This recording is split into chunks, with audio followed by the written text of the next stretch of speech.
Magandang araw mga kaproyekto. Welcome to Proyekto Pilipino. This particular episode, gusto naman natin pag-usapan ngayon ang physical education, no? Kasi nga itong mga nakarang episodes natin na pag-usapan natin ang nutrition, ang health. So let's try to look at another very important component of physical education. If you remember the last episode also, napag-usapan din natin yung dahil sa init ng mga nabalitaan natin itong mga nakaraang linggo, no, dahil sa init nagkakaroon ng mga heat stroke. So napag-usapan din natin paano ba pangangalagaan yung kalusugan laban lalo na dito doon sa nakaraang episode natin yung mga heat stroke and all, ano. Ngayon naman we will talk about a very important part of our curriculum and perhaps something that needs to be talked about much more, no, ang physical education, no. Kaya Leloy ngayon na kahit dalawa lang tayo na ano, at yung ating Manolo is recovering, and Carlo, I think, is busy with another appointment. So, but we're very fortunate to have someone who is connected with the UP College of Human Kinetics and who's been working in physical education. No, his background is sports science, ano, ang kanyang linya, and but he has worked a lot with DepEd, worked a lot with teams, and has been working on several projects related to the physical education curriculum in the DepEd. So we'd like to welcome Eski Ripoll as our Hello. guest for today. Hello. Thank you for having me here. Hello, Eski. Nice to meet you, and thank you for coming. Yeah. Okay, so Thank you for having me. we'll start, ano. Siyempre siguro lang, ano, Leloy, at least for our discussion, maganda rin pag-usapan, 'di ba, ang physical education as bahagi ng curriculum ng ating basic education. Iba 'yon sa ano, iba sa varsity teams, 'di ba? Kasi yung varsity, ano yan, medyo pang advanced na yan, ano? Kumbaga, yan yung mga nagko-compete at some people call them, yan yung mga elite athletes ng eskwelahan, ano? So, but what we want to focus on primarily ngayong araw ay ang physical education sa Ito ating. yung para sa lahat. Lahat ng estudyanteng Pilipino, meron dapat baseline. Kung meron dapat baseline sa math, 'di ba? May baseline sa reading. Gusto nating malaman ano ba yung baseline ng physical education na meron dapat lahat ng mga estudyanteng Pilipino.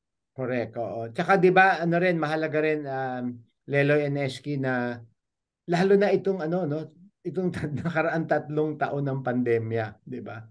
Na walang face to face ang mga bata, for the longest time na ano rin, ano, no, confined sa bahay, ano. So siguro pwede natin na kasama rin mamaya 'yon sa usapan natin, 'di ba? So siguro Eski, pwede mo bang ibahagi sa atin yung sa ating mga viewers tsaka mga nakikinig sa atin sa ating podcast, ano ba yung physical education, no? Siguro maganda doon magsimula, ano. Ano yung role ng physical education? Ano ba yung bahagi nito ngayon sa ating current curriculum? Okay, siguro in terms of sa definition of physical education, actually may move na yun yung Department of Education na yung physical education na more geared para sa physical literacy. If you know, di ba we have like reading literacy and all of that. So meron din physical literacy. Itong physical literacy by definition, it's yung ability and confidence and motivation na para gumalaw. So, ang gear towards na yun ng physical education ay dapat ay lifelong healthy habits, yung lifestyle na yun. So, yun yung direction na yun ng physical education sa eskwelahan, at least sa basic education. And actually, pati rin sa tertiary education. Okay. Eski, meron akong parang basic question. Nung bata ako, sinasabi na physical education. Pero ang naisip ko, ang education ay nangyayari sa classroom. So bakit natin tinatawag na education ang PE? Well, education kasi bound siya by set of yung standards and objectives. So, meron rin siyang curriculum.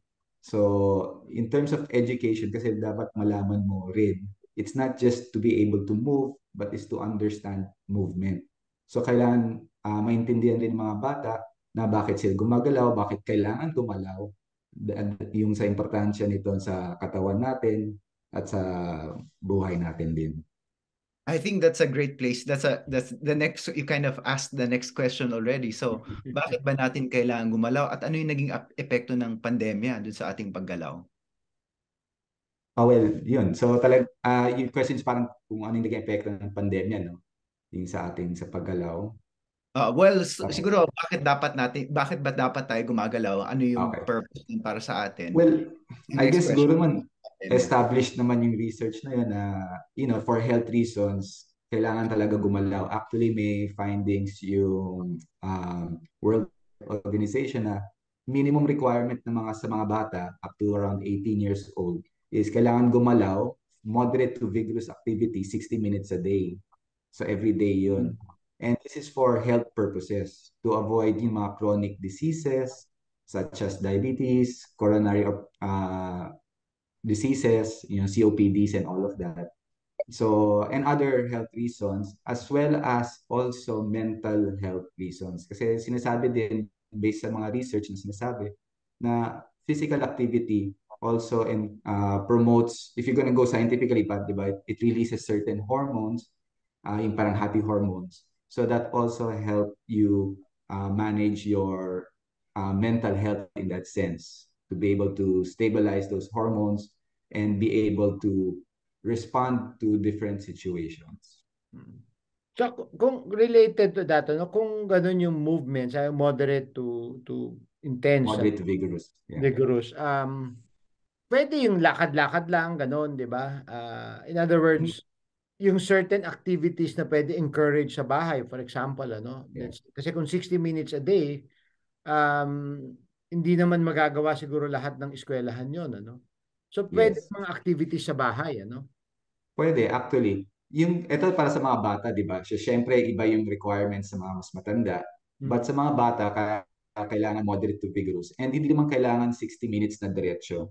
Actually, may mga studies now, and actually, I think UPCHK is also promoting yung intermittent, yung kahit short periods of around, I think, if I'm not mistaken, it's around at least if you can get 7 minutes na moderate to vigorous, and then throughout the day, medyo sapat na yon to cover your health needs. So what this So, could pwede rin mean, gawain sa bahay basta kailangan medyo tumaas yung heart rate nila. Tsaka when we say intensity kasi relative yun eh. So may mga bata na syempre hindi ganun fit, so to speak. And so that will be based on their relative intensity. Pero kailangan medyo tumaas lang yung heart rate nila. so what this could mean is hindi dapat lang gumagalaw during PE class, pero kunwari bago magsimula yung next class, pwedeng patayuin muna ng teacher yung mga estudyante, maka mag-jog in place or mag-jumping jacks. Simple things like that throughout the day. Is that what you're saying? Yes, actually pwede yun. Okay yun. Meron nga, I work with DepEd, no, in sa program nila. Meron silang pinopromote during the pandemic to that they are trying to come up with a sort of like a movement routine na it will last for, if I think around 4 minutes, 2 to 4 minutes, na they were trying to encourage to be injected throughout the school days, in between classes, especially for the primary or during recess or breaks and whatnot. And what would that So, movement routine look like? sorry. What would that routine look like? Ano yung mga ginagawa doon? It's a mix of it's like you can say it's still like a dance routine kasi may music. But the movements are rather simple para medyo madali sundan. So it's like, squatting in place and then doing arm movements, circular movements. So it's a lot of those movement things. And we added some our knees movements, so striking type, but syempre wala kang talagang tinatamaan. So it's quite interesting, but it's just a matter of implementation lang. Okay. Pero ang sense ko dito is hindi naman ganoon talaga ka-importante kung anong klase yung movement, 'di ba? There are so many ways to move, so many movement disciplines. Pwede kang sumayaw, merong martial arts, merong aerobics. The point is you have to move, 'di ba? And Tama. it doesn't it's medyo democratic tayo dun sa yung sa klase ng pagkilos. Yes, tama, tama. Basta you move, you elevate your heart rate. Yun lang yung importante.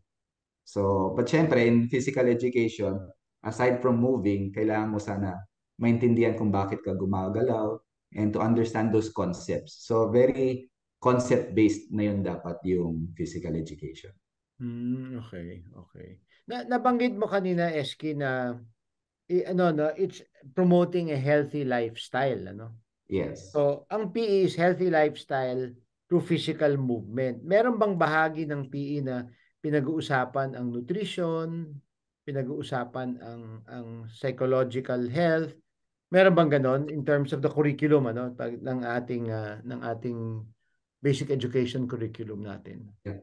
Yung sa nutrition part, may tinatakal din yung PE doon, but I think that falls under health. So, kaya usually kinombine pa rin yung physical education and health. So, yes, tama. Dapat meron combination, but in terms of curriculum, that would fall under the health curriculum. But in terms of practice, yung teacher naman sa PE ay teacher din ng health. So, it's an integrated approach. No. Si Fals is already talking about yung PE, as in yung PE class talaga. Ano dapat yung ginagawa sa mga physical education classes namin? I ask this kasi marami akong kilala and ako rin myself, may mga masasamang experience sa PE. So for example, yung bibigyan kayo ng bola ng teacher, maglaro kayo ng basketball. And ako, dahil hindi ako magaling mag-basketball, pag nagba-basketball yung mga kaklase ko, upo na lang ako sa sulok. Minsan nag-homework ako during my PE. Dito, na-exclude ako dun sa entire process. An ideal physical education system, what would that look like for you? Good you mentioned that kasi parang may same experience tayo sa PE. Worst subject ko yun dati nung high school. Hated subject, which is the irony of it. But anyway, tama. Tendency ng PE, they become too sports-oriented. Meaning they want you to learn a certain sport. Pero kaya I mentioned yung sa movement concept. Dapat kasi yung PE ay focus sa konsepto ng movement. And as you mentioned earlier, it doesn't matter what type of movement or what type of activity.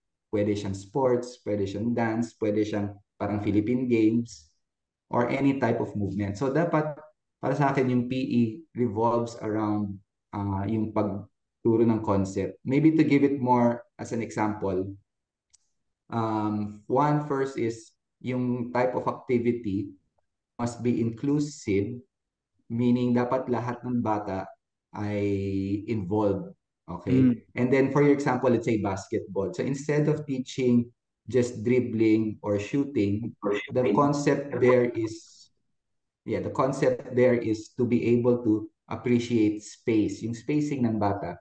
So you're just using basketball skills as a possible activity, pero hindi nagre-revolve sa skill na yun. I hope I was clear. I mean, if it's not too vague.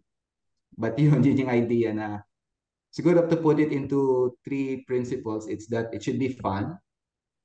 Definitely. Dapat developmentally appropriate.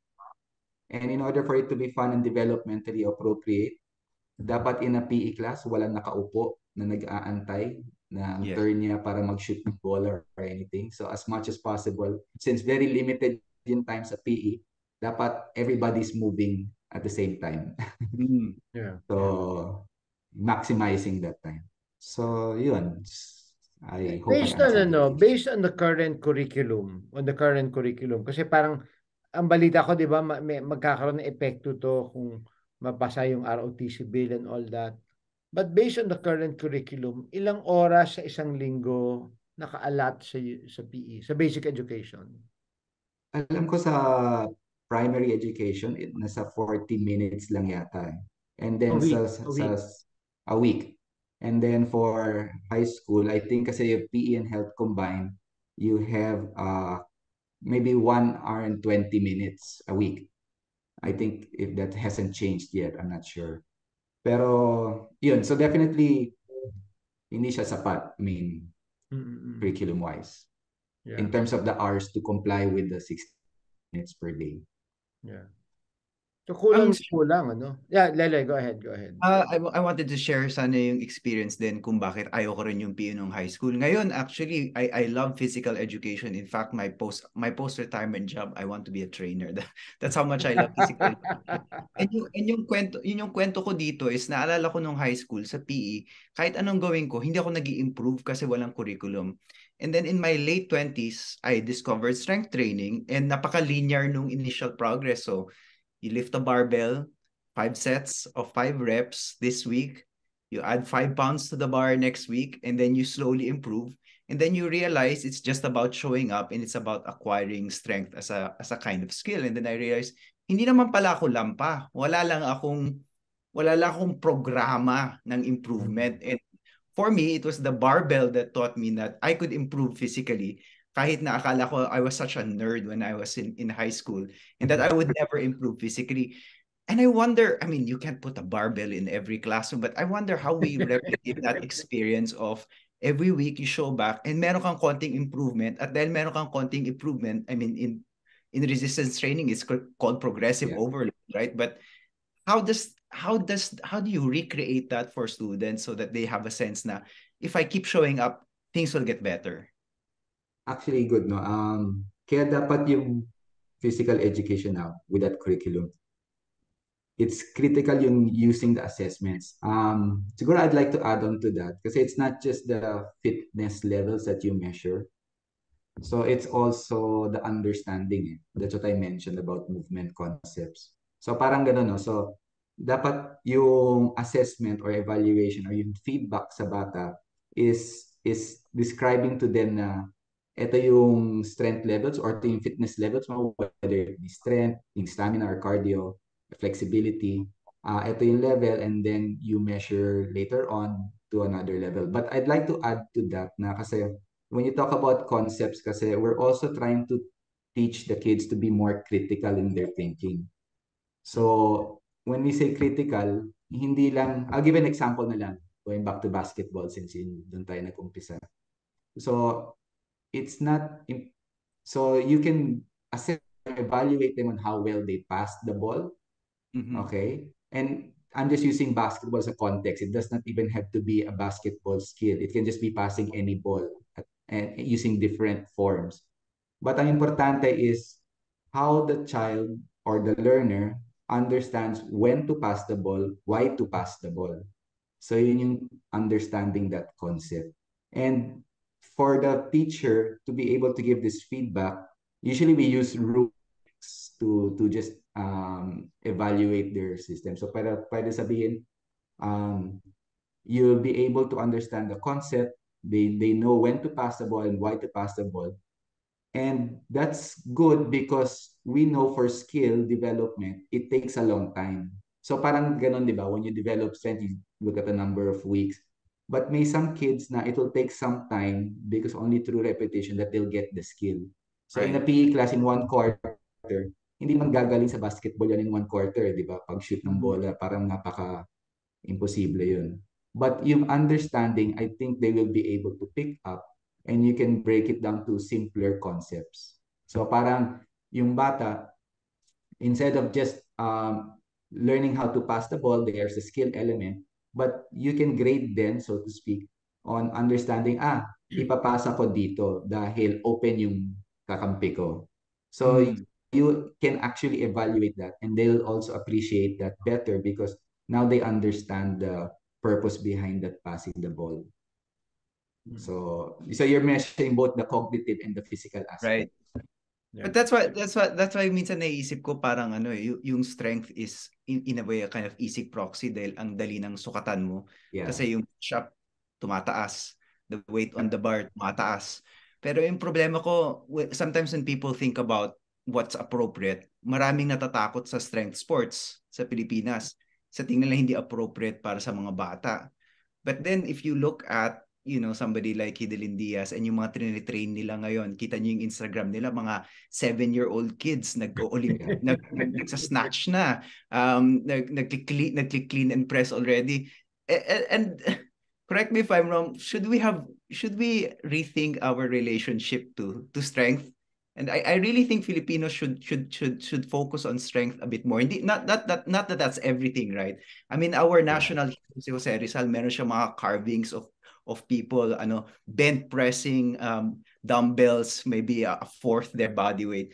And I just think parang it's about time, given na yung ating pambansang bayani natin at saka now yung ating Olympic hero si Hidelin Diaz, they're so focused on strength, pero takot sa tingin ko takot tayong lumakas yung mga bata natin minsan dahil akala natin delikado. Yeah, I think yun yung either delikado o hindi natatangkad Oo. mag-strength training. Actually, contrary, dahil mas kailangan ng strength training para kasi kailangan mo i-add yung stress yung mga buto para mag-build, no, and to grow. So, of course, coincides with nutrition. Dapat kasabay yung nutrition. Yes, strength dapat as early on, you can give it. Actually, even babies are going to strength training. They just use their body weight and all. So, yung form of strength training, dapat lang hindi isipin ng tao na strength training, yan, equals to just barbells, dumbbells. That is one form. Using body weight is a form of strength training. Actually, na yun, kung familiar ka sa mga other fitness centers that do like using different implements, yung mga gulong, yung mga kung ano-ano. So, the type of equipment is just to make it more fun, exciting, kumbaga.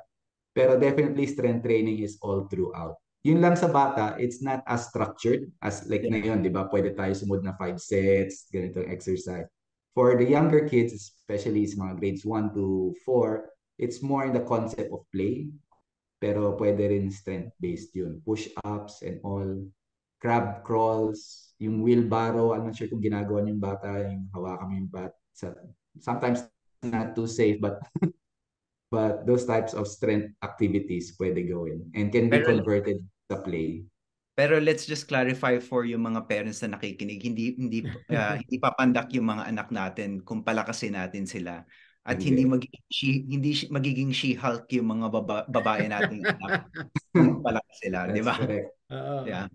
Ang daming mga myths about the strength siguro siguro focus tayo Leloy sa pandemya, 'di ba? Ano yung naging epekto nitong nakaraang pandemic kasi isa sa mga lagi kong napag-uusapan yung mga magulang at saka mga lolo at lola. Sinasabi nila kawawa itong mga batang ito na yung nabanggit ni Eski yung grades 1 to 4 play 'di ba? Concept of play sa physical education.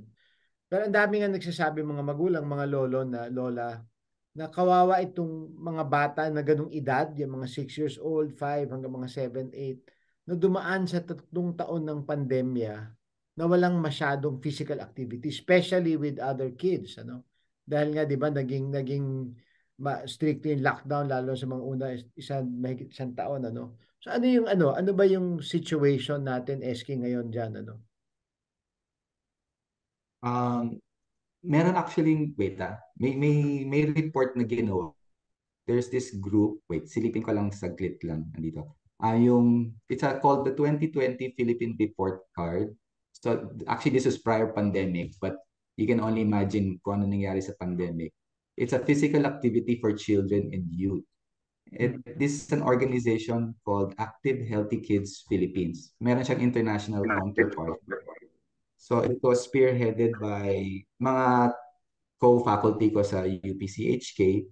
So they interviewed DepEd, CHED, and different groups to get the status ng physical activity level ng mga bata sa Pilipinas. And unfortunately, we failed that. Oh, diba? no. So this was in 2020. So pa-start pa lang yung pandemic, so there's current info on that. But even prior to that, it was bad. And of course, I guess I'm not sure if there's any latest study about what happened in the pandemic. But you can only just guess quite accurately already na these kids did not really move as much. So from a failing grade that we received in 2020, what more pa now after that pandemic? So it was really bad because not only yung health, pati yung tama ka, Father, na yung socialization ng bata. I mean, we have some friends na yung kids nila who also run preschools na iba yung pag-interact nila sa mga bata na when they came back. Hindi sanay. Kumbaga parang hindi sanay na may ibang tao. So it's not only the physical. Na nahihiya. Yeah, yung social and maybe even the emotional and mental. I'm not so sure about that. But so yun. So it's a scary thing. So Pero robust naman yung ating scientific literature, yung connection between yung physical wellness and yung mental wellness. Meron naman talaga yun, di ba? Yes, meron talaga yun. So from that, because of the hormones, they can explain it scientifically, the hormone and all of that, the connections to the brain, but also the psychosocial aspects or psycho-emotional aspects, of developing self-esteem, in confidence, and all.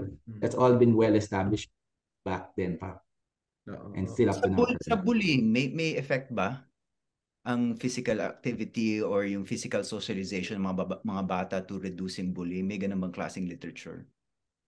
I'm not sure. Although kasi it's too much because they also experience bullying in sports, All right. or in physical education, So it's hard to isolate lang. I hear of anecdotal stories na because of physical activity, because of sports, that they're able to overcome bullying, because maybe they connect to other people, so hindi na sila na-alienate. Di ba? May mga like-minded people sila na common interest na nag-engage sila. But at the same time, meron ka mga maririnig na stories na in that same sport, experiencing bullying. So, yun yung challenge lang with it. Yeah. I wonder kasi kung yung mga bata, kasi halimbawa tayo, yung generation ko, siguro hanggang generation nyo. Di ba halimbawa pag nagtatrabaho tayo, di ba nakaupo tayo, tapos meron tayong let's say mental na let's say sa ginagawa natin, pag medyo nagkaroon ng block, di ba ano yun, habit yun na o tatayo muna ako, maglalakad muna ako to clear my mind, I'll take a walk, di ba?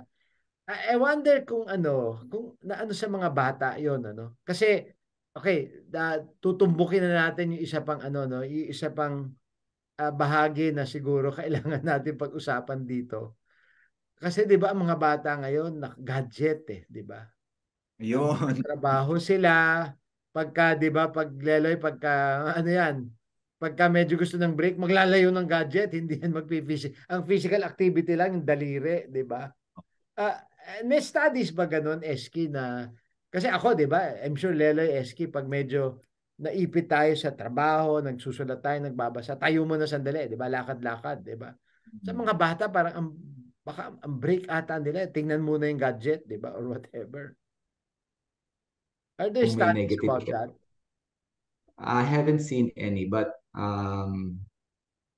yung negative effect nun, possibly it could also have a positive effect pag nag-distract. I guess yung kailangan lang nila, kaya ginagawa nila yun is, which may help them kasi I won't say it's negative or positive because sometimes when they divert to using gadgets, it sort of gives them a different experience. So dun, from what you're saying, di ba, parang take a break from something and do something. So it may be positive in terms of coming to be more creative on that other aspect. But of course, yung downside rin nun, if is the health reasons, di ba? Parang you're not actually promoting any health benefits on that side if you're just stuck to another gadget.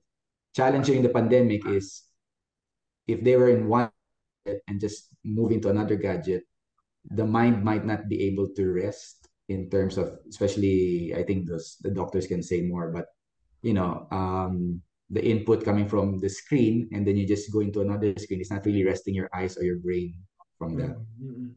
Yeah. Yung I Go wanna ahead, turn Leloy.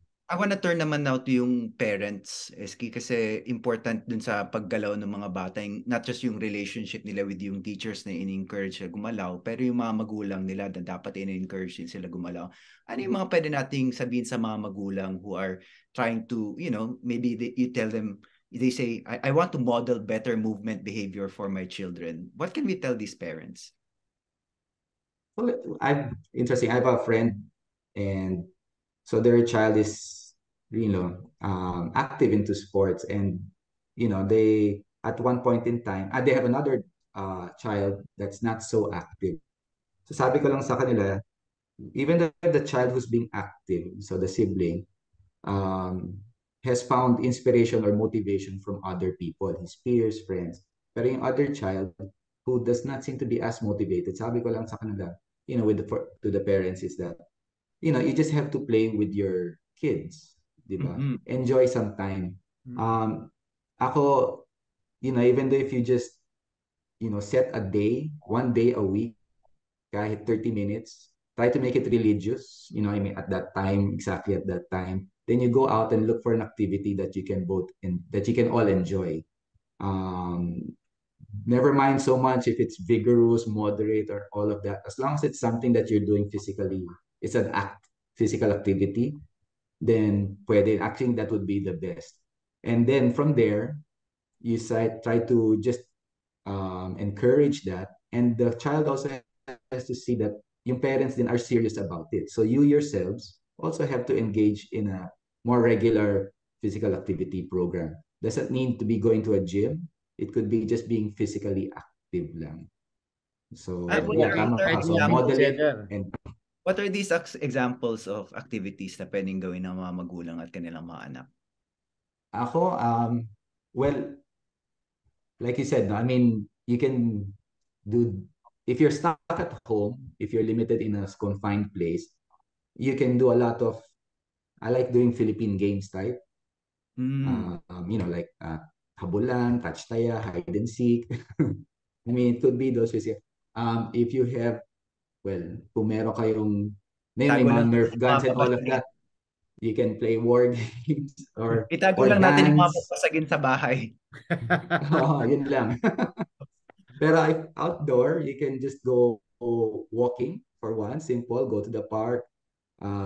If you don't have a park, pwede walking sa mall, just avoid eating the less healthy foods. But it has to be more physical activity oriented. Medyo may hesitation lang with the mall. It doesn't become like a physical activity. It just becomes partial and masyado madaming distraction to sit down, eat, and ano. But yeah, so you play a game. With my kids during the pandemic, we were in the garage. We just try to create games. So we get any ball, we just pass to each other. We can invent games, para a combination of football and volleyball, but parang volleyball but using our feet, or table tennis using our heads. Oh, Okay, that's but fun. don't ask how we do that. So, but yeah, it's just That's being so fun. active and creative. If you want, they can do Google, fun games, activities, and just be creative. What I encourage also is actually the parents don't have to always come up with activity. Because when I used to teach little kids, mga kinder and grade 1, mga ganun age. So, syempre nauubusan ako ng ideas to what to give them. So I just thought about it, why don't they come up with activities? So you'll be surprised that they can come up with different physical activities that can be fun and that you can engage with them. That's really inspiring. Thank you. Ito si Leloy, nasa Amerika ngayon yan eh. Isa sa mga very anecdotal.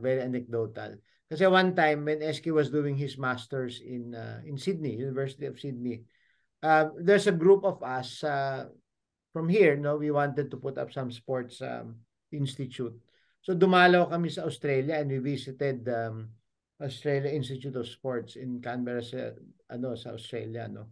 One of the observations that I said anecdotal, yung mga Australiano, very conscious of a healthy lifestyle, no. So bahagi doon ang sports, no. So that's why pagkakausap mo yung kahit yung driver ng taxi or what, aware silang gano'n, no. But sabi nga namin noon, nung mga kasama ko, ang kaibahan niyan sa Amerika, sila very into sports, hindi lamang yung mga tournaments, pero talagang sila mismo, no, may active lifestyle. Tapos sabi nga na, mga Amerikano, couch potatoes, manunood ng football, manunood Yeah, ng yan baseball. ang relationship sa sports dito pinapanood. Oo, 'di ba? So, baka may Eski can comment on that, 'di ba?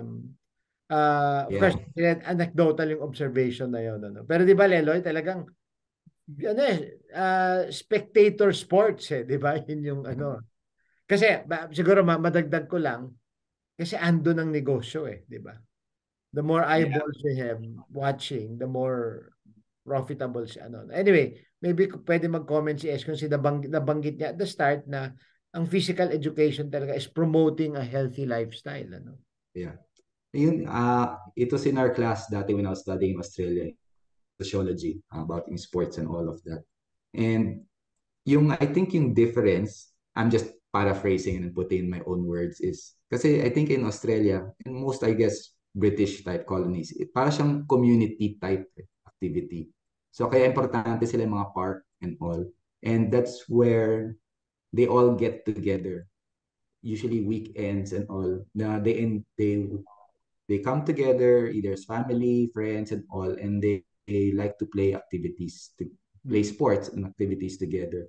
And they connect with their clubs talaga in that local level. I guess maybe this is only my thinking. When it comes to the US model, they're very good, and they have a very strong elite program, so to speak.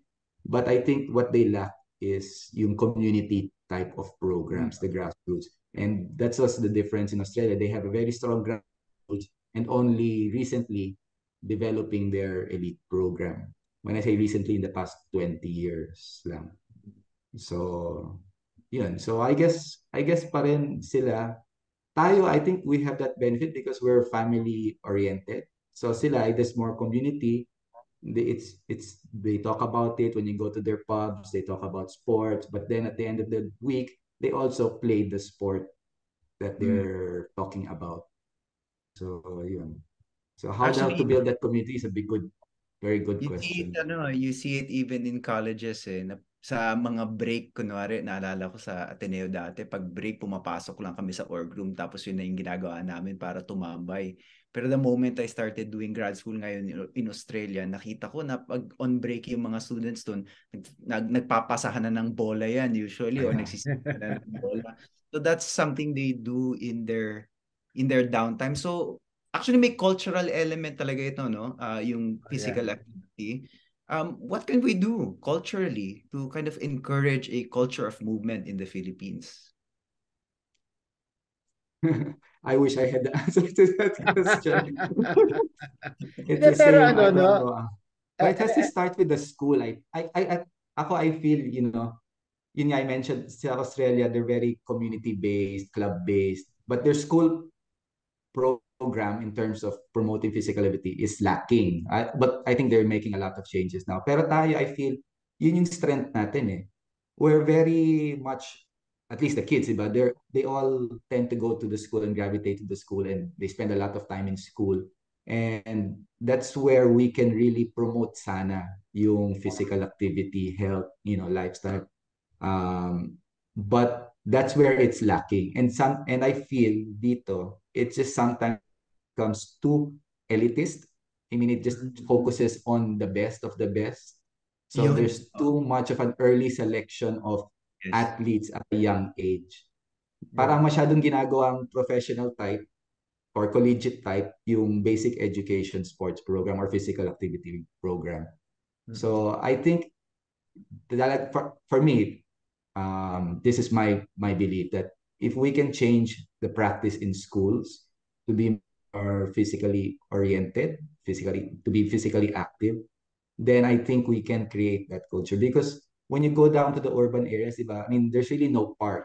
There's a lack of park, or kung hindi safe. At most, there's a basketball court, which is good enough.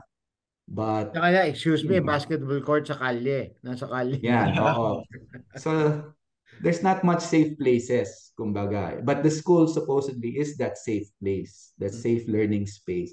And sana we can be a little bit more creative.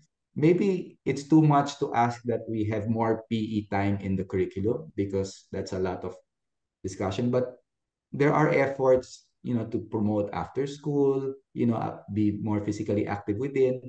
But it has to start also from the system, eh. Meaning the teachers, they also have to believe it and practice it.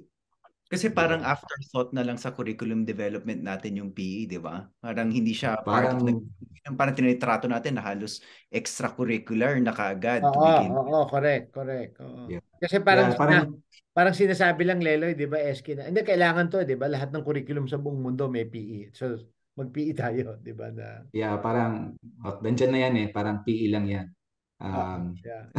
I fault both the system and the teacher, the PE teacher.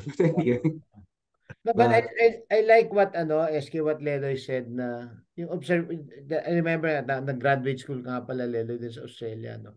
Kultura 'di ba? So maybe yun yung question din, 'di ba? How do you create that culture aside from what you've already shared, Eski?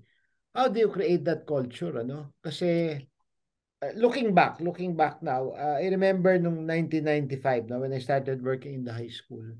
Isa sa mga pinag-uusapan namin noon ay yun nga, the school is a safe space. I remember we were trying to make a campaign na pwede ba natin akitin yung mga bata na imbis na mag-mall on a weekend, magpunta sa eskwelahan and have activities. Kasi, ewan ko kung With their parents, father, or with their teachers? uh, the school will just create activities for them to... Kasi napansin namin noon, pag Sabado, marami mga bata nagpupunta sa school, ano? Pero patay yung school kasi nakaupo lang sila sa bench, nagkukuwentuhan. So that's one of the things we wanted to do to attract them to go to school, but for activities, ano? Kasi nga siguro andun yung pag-asa natin sa physical education, no? To create the culture of activity, di ba? Mag-activity, physical activity, no? So, meron bang ganong efforts, Eski, sa mga schools? Kasi you've worked with several public schools or at least with the programs na pinag-uusapan. Meron bang ganon well, mga... yun nga, meron. Si DepEd, yun nga, is encouraging yung after-school sports program.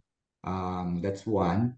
Then there's that one I mentioned about trying to create, snippets of physical activity by introducing this movement routine. So those are there. But at the end of the day, pag pupunta ka on the ground with the schools, it also depends on the capability ng teacher. Either they're short-staffed or wala. This is medyo mahirap sabihin, pero the teacher can be a bit more creative, sabi ng mga father na it doesn't have to revolve around the physical education curriculum lang.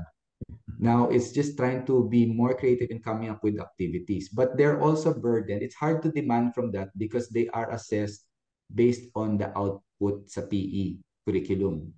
Diba? And they're paid based on that. So anything after, it becomes more for the love of, which is quite difficult in this trying time. So, yun yung challenge. You can think of activities outside school hours, yung respective school hours, but in a sense, walang walang budget to support those who will handle it, just to be straightforward about it. So it's hard to always say for the love of, at the end of the day, gutom yung Yeah. pagod din yung teacher.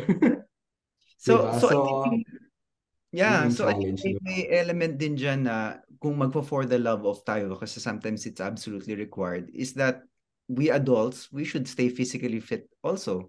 Kasi kung ikaw magulang ka, gusto mo makipaglaro sa mga anak mo at hindi ka physically fit, baka ma-injure ka pag hinahabol mo, pag nakikipaghabulan ka dun sa anak mo.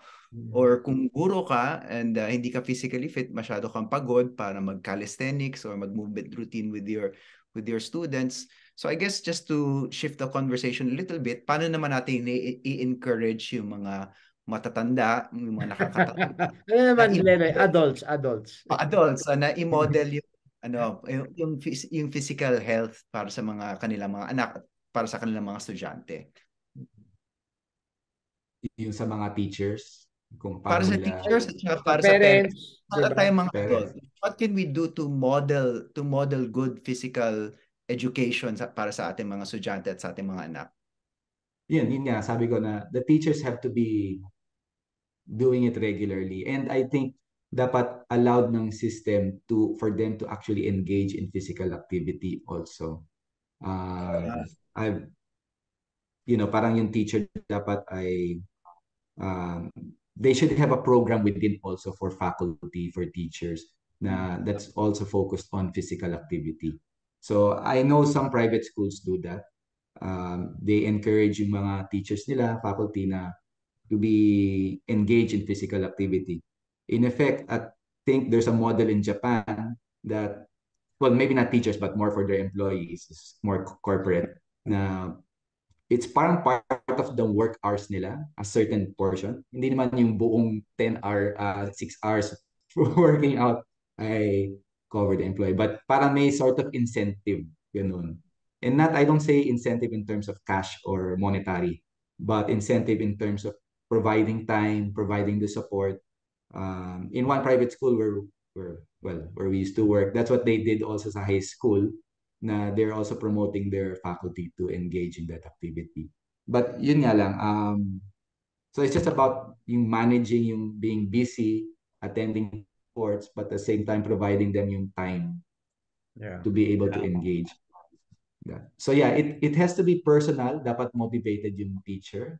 And one thing good about sa mga teachers, kasi if they are role models, and if you encourage them that, if you provide the opportunity, yung system, yung school provides the opportunity, then it's easier to motivate them to engage in physical activity. So, Yeah, parang I mean, and I must say, as someone na didn't really engage in physical activity until I was 25, di ako regularly nag-workout. And then from 25 onwards, I've been really working out maybe 3 times a week every day since I was 25. As a teacher, I don't know, anecdotally lang I think I've had more energy as a teacher since I got physically active.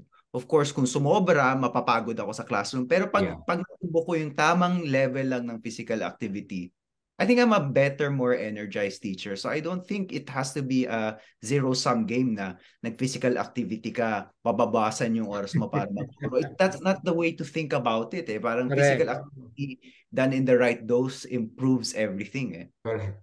Tama. Yung usually kung napapagod ka, yun, mga, if you're training to be an athlete or yun talagang nakapagod yun. But tama ka, no? It's supposed to give you that added energy. And it doesn't take a long time. Actually, 30 minutes is sufficient, including the warm-up na yan. Yun lang, it just has to find, the school has to provide, siyempre, we're looking at the school context, no? Parang provide, you know, some sort of structure, you know, na allowing them na to engage in physically, promoting it, encouraging it, incentivizing it a little bit. Again, not monetary, but through other means. So tama ka. I mean, it's going to add, I mean, physiologically speaking, scientifically speaking, it would boost your energy, actually. Actually, when I feel parang mababurn out na or something, I actually start engaging more physical activity and I have more energy throughout the week. Rather than if I go on a week na without any physical activity, all of a sudden my energy level just drops. But not to the point ka na totally fatigued ka. So ang laking role din talaga no nung mindset yung culture yung kultura, 'di ba? Yeah. Both in the school and I think kasi ito yung two institutions na lalo na sa kabataan ano. Ito yung dalawang institutions na very present sa buhay ng mga bata yung eskwelahan at yung pamilya no. Sometimes pwede siguro kung ano yung simbahan sila that they belong to, that's another constant ano. Kasi Leloy maybe just also to mga a year ago, we wanted to start something with parishes, ano? Tapos kausap namin yung grupo ng nila Doktora Karandang, how to, kasi yun yung issue naman ng mental health, ano? How to integrate physical activity, mental health, na community-based, ano? Siguro may mga ganong creative talaga, no? Creative efforts dapat, no? Na siguro final words no on how to encourage the families, the parents listening to us or watching us, and then even the schools, yung mga teachers na nanonood at nakikinig. At yung mga bata, no? The final words, Eski? Siguro, just parang to summarize rin, yung sa parents, sa family is, you know, find time, kahit once a week na you can go out or in your home na preferably sa park if you have that luxury to just play with your kids. And then like I said nga, hindi kailangan mag-initiate yung activity. The parents don't need to initiate the type of activity. Pwede rin galing sa bata. You can take turns, you know, coming up with an activity. But all must be engaged. And then for parents, you also have to somehow get into a regular exercise routine. Pwede lang walking or something that you can enjoy or eventually enjoy. So yun lang yun sa family. So sa school, I think it's two-way. The school has to really believe in physical activity, so to speak, na kailangan nila i-champion yung physical activity in their school by promoting a structure or opportunities, not only for the students, but yun nga, pati sa faculty, the teachers, administration to engage in some sort of physical activity. And there, they will be the drivers to promote yung physical activity sa mga bata. And actually, eventually, you can tie up the family and the school by putting up programs na yung involved yung family and then the school. So, there's a lot of possibilities, opportunities. Yun lang. Kailangan lang, you just have the will to be able to integrate it sa programa ng eskwelahan. Okay. Leloy, any final words? No, Father, kasi I go to the gym that I go to, the martial arts jiu-jitsu gym that I go to, meron silang scholarship. So lahat ng member nila, part nung bayad namin monthly, napupunta yun para sa isang scholarship so that merong underprivileged kids who can always train in our gym and train with us. And yun yung communitarian spirit that I think we should have relative to physical fitness. Hindi lang yung mga parents encouraging their children to workout, hindi lang yung mga teachers encouraging their students to work out, but all of us finding ways through which people who are not able to move are able to move, and so that we can move as a community. Ito yung proyekto element dito, Father, kasi yung Proyekto Pilipino, hindi lang siya proyekto ng salita, proyekto rin siya dapat ng galaw. Proyekto din dapat siya ng lakas at physical education helps in forming that Proyekto Pilipino. Correct, yeah. And di ba nga, Leloy, then to add to our closing, parang kwentuhan, di ba itong last few episodes natin, di ba, I think the one who articulated it was Dr. Abito, di ba, yung the whole nation approach, siguro ito naman, Leloy, Eski, the whole community approach, no? Yeah. Eskwelahan, simbahan, and kahit yung mga barangay, yung mga parokya, any community that is involved in the life of a family, siguro I'd like to focus on that. Siguro dapat talaga Ang ganda nung nabanggit mo, Leloy, about your gym, Kahit yung mga gym, 'di ba, na meron din silang ganung pwedeng magawa. So hopefully maraming na-pick up ang ating mga kaproyekto, mga magulang, mga teachers, saka kahit yung mga nasa mga iba't ibang community organizations, mga parokya, mga barangay, mga homeowners association. Sana nga if we can encourage a culture of movement, a culture of physical activity, and to see it really as a project na magko-contribute sa overall health ng ating bansa, ng ating community, ating bansa. So ito po ang Proyekto Pilipino. Sana ho ay patuloy natin pag-usapan ng iba't ibang bahagi ng ating buhay bilang isang komunidad, bilang isang bansa, at kung paano natin mapapahusay. Maraming pong salamat.